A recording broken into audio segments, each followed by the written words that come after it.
네, 안녕하세요. 국회 인사이드 리얼 인터뷰 이지혜입니다. 국민을 위해 법을 만들고 더 나은 대한민국을 위해서 동해 번쩍 서해 번쩍 달리는 주인공을 만나보는 시간입니다. 자, 오늘 주인공은요, 중랑구 주민들을 위해서 열심히 달리고 있는 분입니다. 4선 의원이시죠? 서영교 의원님 모시겠습니다. 어서 오십시오. 안녕하세요. 네, 어서 오세요.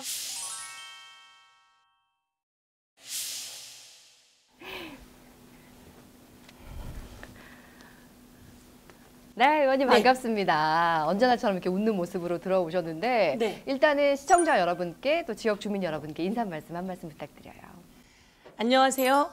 국회의원 서영교입니다. 중랑구민 여러분, 중랑구민이 뽑아주셔서 이제 어느덧 국회의원 중에 1등 국회의원이 되었습니다. 법안 통과 국회의원 300명 중에 1등, 서울 민주당 국회의원 후보 중에 득표율도 1등 찍었습니다. 중랑구민 덕분입니다. 국회의원 서영교 중랑구를 위해서 그리고 대한민국을 세계 1등 국가로 만들기 위해서 더 뛰도록 하겠습니다. 언제나 열심히 하겠습니다. 감사합니다. 야, 시작을 자랑으로 시작하셨습니다. 1등이라고 자랑스럽게 네. 말씀해 주셨는데 정말 너무 뿌듯하실 것 같아요. 일단은 4선 네. 하신 거 너무나 축하드리고 네. 그냥 4선이 아니잖아요. 지금 네. 1등하고 강조를 하셨는데 네. 모든 동에서 1위로 정말 네. 압도적인 승리를 거두셨다고 네, 들었습니다. 네, 네. 좀 시간이 지나긴 했지만 당시에 그 감회, 소감 기억나시나요? 사실은 주민이 뽑아주셔서 1등도 한 거고요. 네. 주민이 사랑해 주셔서 1등도 한 거고요. 주민들이 너무 힘을 많이 주셨습니다. 선거운동 하는데 행복했습니다. 모든 분을 다 만나는데 행복했습니다. 네. 다 좋아해 주셨습니다. 서영교에게 힘을 주셔서 감사합니다라고 말하면 주민들이 잘해줘서 고마워. 잘하니까 우리가 뽑아주잖아. 이제 우리가 뽑아줄 차례야. 서영교 더 잘해줘 이렇게 이야기하십니다. 야. 사실은 국회의원이 먼 곳에 있고 국회의원을 싫어하기도 하고 혐오하는 직역 그럼 국회의원이라고 많이 이야기하십니다. 그런데요, 이렇게 행복할 수가 없습니다. 주민을 만나는 게 행복하고요, 법안을 만들어 통과시키는 게 행복하고요, 가난하고 힘들고 소외된 사람들이 아무한테도 얘기 못할 때 제가 그 얘기를 언론으로 듣고 법을 만들고 그리고 그분들에게 연락해서 그분들이 무엇이 불편했는지를 해결하는 법을 만드는 일을 할 때요, 이렇게 좋은 일이 없습니다. 그래서 저는 착하고 선하고 부지런하고 최선을 다하는 사람들이 향후에 국회에 오셨으면 좋겠어요.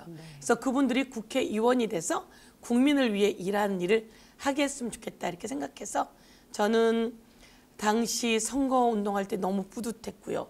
다니는 것도 행복했고요. 선거운동이 다 곤욕이라고 생각합니다. 새벽부터 한밤중까지 뛰어다니고 표를 주세요 인사해야 되잖아요. 근데 인사하러 가는 것 자체가 행복이었습니다. 정말 행복했고 다시 한 번 더 중랑 구민들께 사랑해 주셔서 감사드립니다. 제가 더 잘하겠습니다. 이렇게 말씀 또 드리고 싶어요. 네, 그 누구보다도 행복한 정치를 하고 네, 계시구나 싶은데 행복합니다. 예. 들어오실 때부터 제가 네. 약간 눈길을 끌었던 게 그 표차요. 네. 보통 아이돌들이 차고 있는 아, 거거든요. 그렇습니까? 직접 제작하신 네, 네. 건가요? 이게 제가 최고위원이었습니다. 네. 바로 지난주까지 최고위원이었는데요. 전국에 약 250만 명의 당원들이 투표를 합니다. 그러면 전국을 돌면서 선거 유세를 하죠. 그럴 때 좋아해 주는 사람이 많아졌습니다. 그리고 제가 최고위원 되고 또 칭찬해 주는 분들이 많았습니다. 그래서 이렇게 표찰도 만들어 주시고요. 머리 핀도 만들어 주시고요. 뭐 여기 다른 장식도 만들어 주시고요. 네. 목걸이도 만들어 주시고요. 수없이 만들어 주십니다. 그중에 이렇게 표차를 만들어 주시는데요. 또 요거는 이제 지역구에 행사하러 다닐 때 이렇게 하고 다니면 제가 다 뿌듯합니다. 사람들이 이렇게 얘기해요. 누가 서영교 의원 모른다고 이름표를 달어. 그런데 그 얘기를 하시면서 너 이름표 다르니까 좋은데? 이런 느낌으로 말씀하시는 걸 제가 느끼게 됩니다. 네. 약간 훈장단 느낌입니다. 그러네요. 네. 그러니까 응원하는 마음으로 만들어 주셨으니까 예. 훈장으로 느끼시는 것 같아요. 네. 근데 늘 이렇게 항상 의원님 뵈면서 목소리가 원래 이렇게 허스키하신 걸까? 아니면 원래 의원 낭낭합니다. 되셔서 의원님 그 의원 생활 하시면서 약간 바뀌신 건가요? 제가 이제 목소리가 곱지는 않은데요. 곱지는 않지만 낭낭하고 시원시원한 통해요. 네. 목소리입니다. 그런데 언젠가 서울시장 선거를 하면서 서울시장의 유세본부장이었어요. 그래서 제가 아주 급하게 서울 전역을 너무 힘차게 돌다가 목이 한번 나갔습니다. 아니 목소리 말씀을 드린 게 이 선교 의원께서 뭔가 발언을 하실 때 많은 사람들이 네. 어우 속이 다 시원하다, 사이다다, 감사합니다. 뻥 네. 뚫리는 것 같다라는 네. 말씀을 하시는데 뭐 발언의 내용들로 참 목소리의 덕도 많이 보시는 것 같은 느낌이 들어요. 네. 가슴에 표찰만큼이나 네, 네. 목에도 이렇게 목소리에 훈장을 좋게 하신 것 봐주셔서 같은 느낌이에요. 속이 뻥 뚫린다 이렇게 얘기해 주시고요. 네. 제가 최고위원일 때 제 별명이 핵사이다입니다. 핵사이다. 예, 실제로 제가 그 발언을 하면 핵사이다 서영교 시원하다 속이 뻥 뚫린다. 제가 초선일 때는 네. 메르스 때입니다. 메르스에 대한 정부가 대책을 잘 못했어요. 제가 대정부 질문했는데요. 그때가 2013년, 14년 아마 15년 그때쯤일 거예요. 그때 조회수가 100만이 넘게 나왔어요. 대정부 질문이. 그때 별명이 사이다 아줌마. 네, 그래서 사이다 아줌마 서영교 이렇게 했었고요. 그래서 내용도 그렇고 뭐 목소리도 좋다라고 해주시는 분도 있고 또 어떤 분들은 이렇게도 얘기하세요. 너무 세다고. 그래서 제가 사실은 셉니다. 네. 그래서 제가 어른들께 어머니 아버님 저 높은 자리 가서 높은 사람들 앞에서 안 세면 거기 가서 비리비리하면 되겠어요. 거기선 제가 좀 세게 하고 어른들 잘 모실게요. 이러면 딱 어른들이 맞아 더 세게 해. 이렇게 야, 얘기하세요. 그것도 시원한 사이다네요. 아, 예. 네, 말씀 듣기로 이력을 보면 이분은 준비된 정치인이신가 보다 싶거든요. 왜냐면 고등학교 때도 네. 또 대학교 다닐 때도 총학생회장을 네. 지내셨다고. 근데 준비된 정치인이 아니라 정치를 안 할 생각도 하셨다고 들었는데 어떤 계기로 정치인의 삶으로 이끌어 가신 건지 궁금합니다. 고등학교 때 총학생회장을 했고요. 네. 그때는 이제 80년 5월 직후입니다. 네. 그래서 저희가 82년도에 제가 총학생회장을 했는데요. 그때는 일정 정도 성적과 뭐 이런 순으로 되는 게 공부 있었어요. 잘해야 되죠. 공부를 잘해야 됐습니다. 네. 제가 공부를 잘했습니다. 그래서 좀 밀리듯이 총학생회장을 했고요. 제 전전 때는 학도국장이라 그랬고 제 전부터 총학생회장, 저희 총학생회장. 그리고 대학교 총학생회장은 전두환 때라서 총학생회장이 사실은 이제 감옥에 가는 1순위였습니다.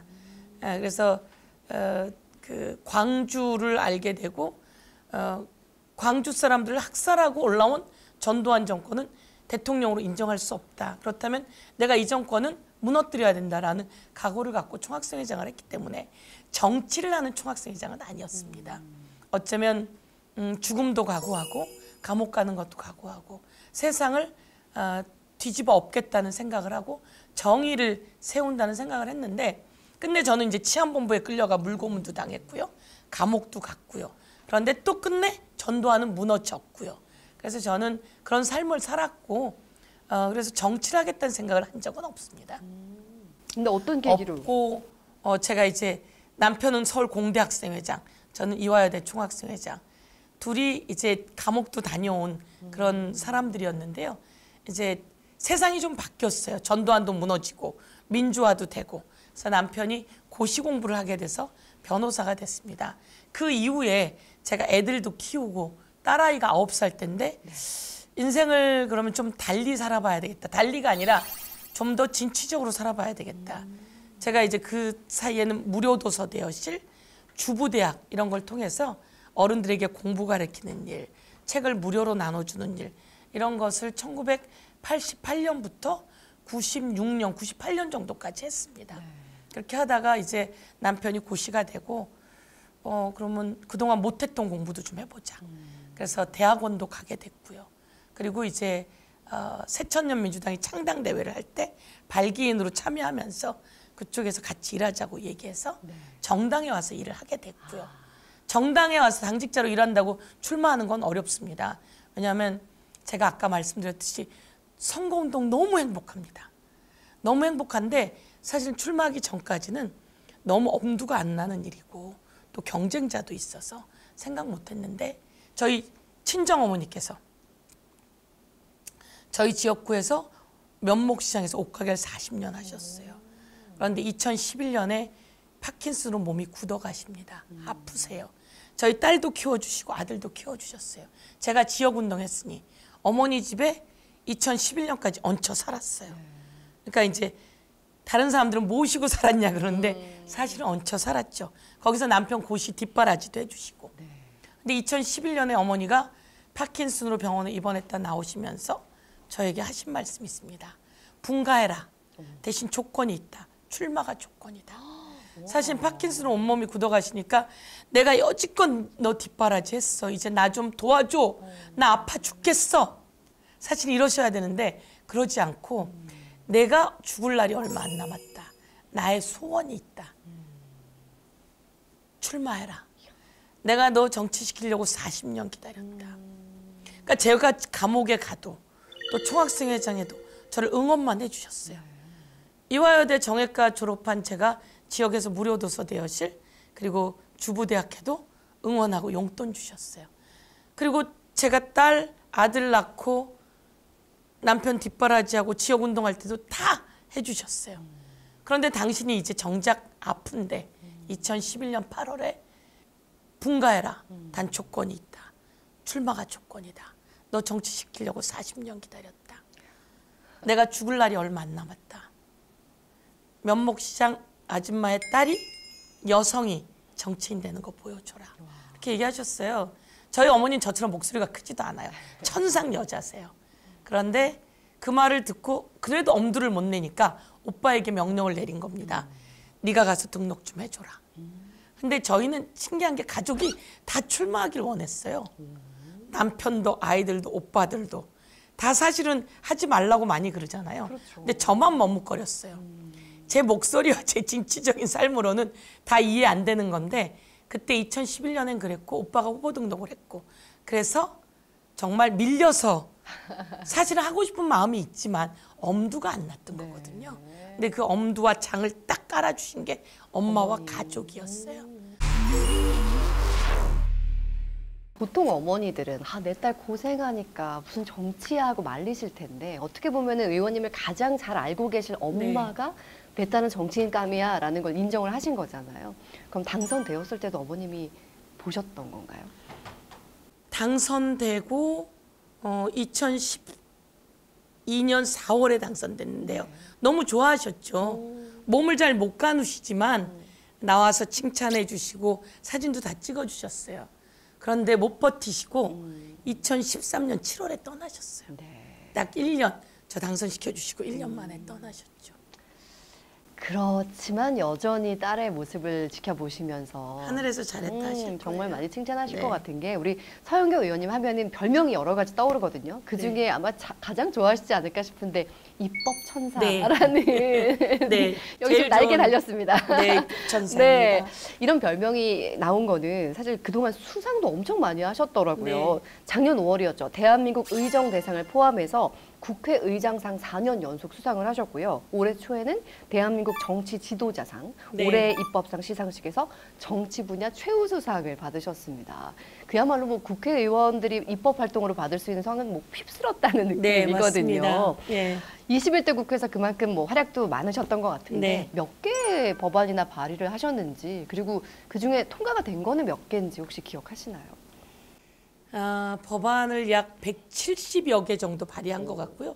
대표 발의만요. 네. 그중에 95개 정도 통과시켰습니다. 50%도 할 정도고요. 그러네요. 60%가 넘을 겁니다. 국회의원 300명 중에 법안 통과가 1등입니다. 네. 그리고 제가 입법천사라고 했는데요. 언론이 입법천사라고 이름을 붙여줬어요. 왜 그랬냐면요. 제가 그 집에 들어가서 TV를 보는데 6살짜리 아기한테 누가 황산을 뿌렸어요. 황산을 아기 목을 젖히고 입에다 뿌린 거죠. 그 아기가 무슨 죄가 있겠어요, 도대체. 근데 그 아기가 50일을 앓다가 세상을 떠납니다. 근데 TV에 PD 수첩이었던 것 같아요. 그 엄마하고 아빠가 나와서 이 아기를 죽인 범인을 잡아달라고 울고 있는 거죠. 이 아기 사건은 1999년인가에 있었던 일이에요. 그런데 이 범인은 15년이 지나면 공소시효가 있어서 범인이 해방됩니다. 네. 잡아달라고 우는데 밤새 울었어요. 그러다가 내가 국회의원이지. 내가 잡는데 노력해야 되겠다. 그래서 이 범인을 잡는 일을 노력하기 위해서 법원에 가서 범인을 잡아달라고 여러 번 하다가 네. 그게 안 됐어요, 끝내는. 그래서 15년이 지나가 버렸어요. 어떡해요. 지나가기 한 몇 개월이 남았습니다. 제가 법안을 빨리 발의했습니다. 그분들하고 상의해서 그 아기가 이름이 태환이에요. 그래서 그 이름을 따서 태환이법. 원래 법은 형사소송법이죠. 네. 그래서 살인범, 나쁜 살인범의 경우에는 공소시효를 아예 없애버린다. 그래서 대한민국엔 공소시효가 없어졌어요. 네. 그런데 그때 법조인들이 안 된다는 거예요. 아니, 살인범이라고 계속 잡으면 경찰은 어떻게 하냐고. 다른 나라가 공소시효가 다 없어졌어요. DNA, 유전자 검사, 나쁜 짓 하면 유전자 검사해서 그 유전자를 영구 보존해요. 그래서 공소시효를 없애도 돼요. 제가 설득해서 없앴지만 그 아기에게는 해당이 되지 않았어요. 그래서 그 아기 이름을 따서 태환이법이라고 만들었고, 이게 당시에 국회 안에서는 최우수 입법상이라고 해서 국회의장상도 받았고요. 돈도 받았고요. 그래서 그 돈으로 거북이를 만들어서 그 밑에 태환이 금으로 만들어서 그 엄마에게 보내고, 제가 받았던 상장을 엄마로 이름 바꿔서 엄마한테도 보내주고 해서 그분들은 이제 일상으로 돌아가게 됐죠. 그래서 태환이법을 만들어서 제가 입법천사라고 하는 별칭을 언론들이 보내주셨고, 그 태환이법이 살아 꿈틀거려서 화성 연쇄살인범도 잡았습니다. 네. 지금은 그런 사례처럼 구하라법입니다. 네. 이번에 여야가 무조건 통과시키겠다고 합의한 게 구하라법이에요. 이 구하라법은 제가 20대, 21대 계속 요구했는데 네. 법조인들이 안 된다는 거예요. 태환이법 때처럼. 그래놓고 이제 와서는 1호 법안으로 다 통과시켜요라고 합니다. 저는 가난하고 소외되고 억울해서 죽어가는 사람들의 얘기를 다 관심이 없어요. 근데 이 관심을 갖는 사람은 언론입니다. 그리고 바로 여러분 같은 분입니다. 그 이야기를, 구하라의 이야기를, 태환이의 이야기를, 그리고 또 이번에는 사랑이법도 통과시킬 건데요. 사랑이의 이야기를. 이 많은 것들이 나온 걸 제가 언론을 보고 찾아가고 제가 대우해드리고 그래서 법으로 만들어 통과시키는 건데요. 네. 얼마나 행복한지 모릅니다. 그런데 너무 오래 걸립니다. 그러게요. 네. 근데 정말 그 민생 관련된 법안을 많이 발의하시는 걸 보면서 아, 정말 절망 속에 있는 사람들을 위로해주는 입법 천사라는 별명이 딱 어울리는구나라는 생각했거든요. 태환이법도 마찬가지지만 뭐 사랑이와 해인이법, 정인이 보호 3법, 예, 정인이 보호 3법, 구하라법까지. 정인이 보호 3법은 진작 발의했는데 네. 정인이 사건이 생긴 거예요. 그래서 정인이 세상을 떠난 다음에나 네. 그 정인이 이름을 붙여서 정인이 보호 3법이 된 거예요. 네. 제가 이런 법도 하지만 중요한 법은 대한민국의 고등학생 모두 다가 등록금을 안 냅니다. 오. 고등학교 때 등록금 내셨거든요. 네. 얼마 전까지도 다 냈어요. 오. 제가 이번에 목표로는 대학 등록금을 없애는 겁니다. 국민이 세금 냈으면 네. 그 돈 허투루 쓰면 안 되잖아요. 제일 잘 쓰는 건 아이들을 위해서 다시 돌려주는 거거든요. 네. 이거를 국회의원이 할 수 있습니다. 그러네요. 요즘 저출생 인구절벽 문제가 너무 네. 심각한데 사실 돈 문제거든요. 그러니까 젊은 부부들이 아이들 교육비 감당도 안 되고 키울 자신이 없다라는 건데 정말 말씀하신 것처럼 고등학교 무상, 뭐 대학교까지 면제가 되면 저출생 문제도 해결이 될 수 있을 거라는 희망이 보이네요. 네. 자, 그럼 이번에는요, 지역구 공약에 대한 이야기를 좀 해볼까 합니다. 3선 동안 중랑구 계시면서 곳곳에 많은 변화들을 이끌어 오셨잖아요. 네. 그 중에서 가장 손에 꼽는 큰 성과라면 뭐가 있을까요? 1번. 저희 중랑구는요, 동쪽에 용마산이 있어요. 네. 서쪽에 중랑천이 있고요. 산, 천, 배산 임수의 명당이에요. 근데 산이 제가 거기서 54년째 사는데 네. 어릴 때는 산토끼처럼 산에도 잘 갔어요. 근데 나이가 드니까 가기가 힘들어요. 근데 저렇게 좋은 산을 저걸 어떻게 할까 고민도 하다가 제가 제주도에 갔더니 제주도 올레길이 있더라고요. 네. 제주도 올레길에 절벽 위에 나무 데크를 깔아서 나무 데크를 깔으면 절벽에서 바다가 보이더라고요. 이거다. 네. 내가 이걸 용마산에 가지고 와야지. 오. 이렇게 생각하고 용마산에 나무 데크를 깔았습니다. 네. 그래서 장장 6km인데요. 나무 데크가 경사 9도. 쭉. 계단은 1도 없어요. 그래서 체크. 이야, 걷기 좋겠네요. 이렇게 해서 산꼭대기까지 올라갑니다. 네. 산꼭대기엔요 별장이 있어요. 네. 그게 화장실이에요. 오. 근데 어른들이 산꼭대기 가는데 화장실이 필요해요. 그래서 제가 어머니 밑에서 일 보고 가 했더니 어머니들이 너도 늙어봐라 그러셔서 산하고 어우러지는 별장을 하나 넣자. 별장 같은 화장실도 있고요. 그 산꼭대기에 헬스장이 있고요. 네. 중간중간 헬스장이 있고요. 전망대가 있고요. 여기는 전동 휠체어가 산꼭대기까지 올라갑니다. 와. 그리고 유모차가 올라가고요. 강아지도 올라가고요. 모두가 함께 할 수 있는. 연간 수백만 명이 다녀가는 곳입니다. 네. 할머니 할아버지들이 다 가시면서 뭐라 하는지 아세요? 이건 서영교 길이야. 서영교 평생에 먹어라. 야. 어른들이 일 잘한다. 이러니까 일 잘한다고 하지. 이러고요. 그 올라가는 바로 앞에 거대한 노상 주차장이 있었는데요. 한 80개의 차가 주차할 수 있습니다. 그 노상 주차장이 아까워서 그 노상 주차장은 지하로 넣고 그 땅에 지금은 300억짜리 도서관이 지어지고 있습니다. 아름답기 그지없는 어른들이 아이들과 거기서 놀고 책을 보는 너무 아름다운 숲속의 도서관이고요. 와. 그리고 이거는 지금 지어지고 있어요. 근데 놀러 오세요. 의원님 네. 별명이 여러 개라고 했는데 하나 더 네. 제가 만들면 안 돼요? 네. 빨대 어떠세요? 빨대 자꾸 빨려 들어가요.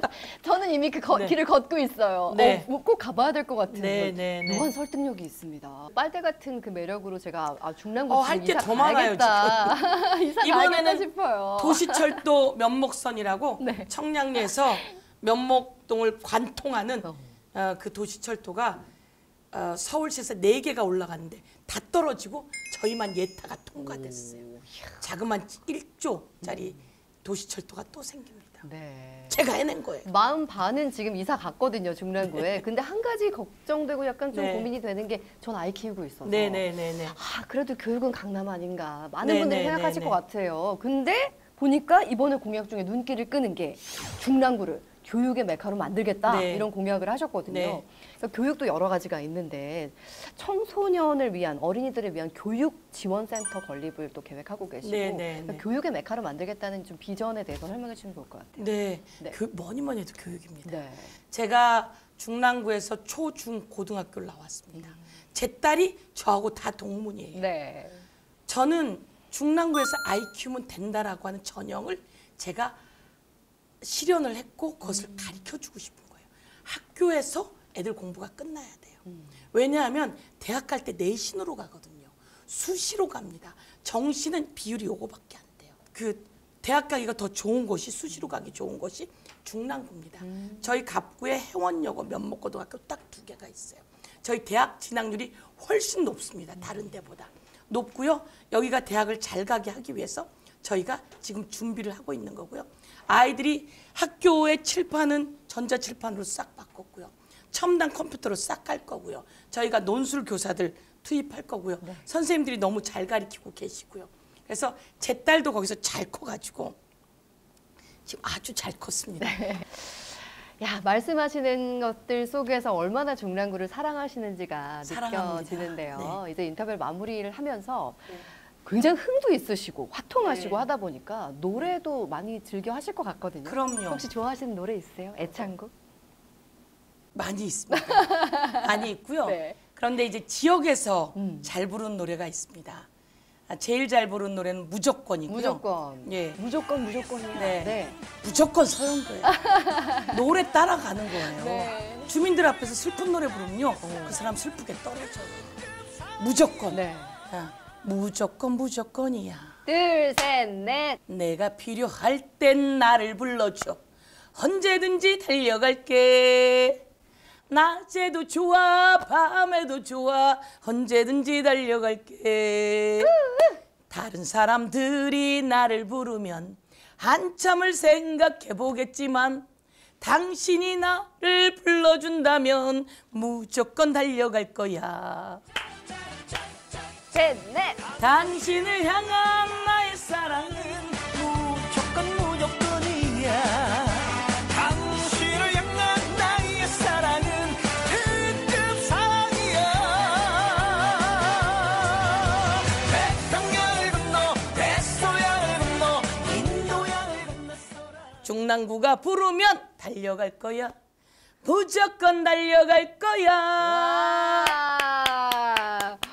야, 아니 일단은 이 안에 우퍼가 있는 것 같아요. 이 노래 부르고 나면 다 제 팬이 됩니다. 아, 그러네요. 워낙에. 그리고 다 같이 춤추고 노래가 좋아요. 네. 당신이 부르면 무조건이야. 중랑구가 부르면 달려갈 거야. 달려갈 네, 거야. 그게 뭔가 의정 활동을 하는 데 있어서 뭔가 나만의 의지를 보여주는 네. 거기도 하고. 아, 근데 진짜로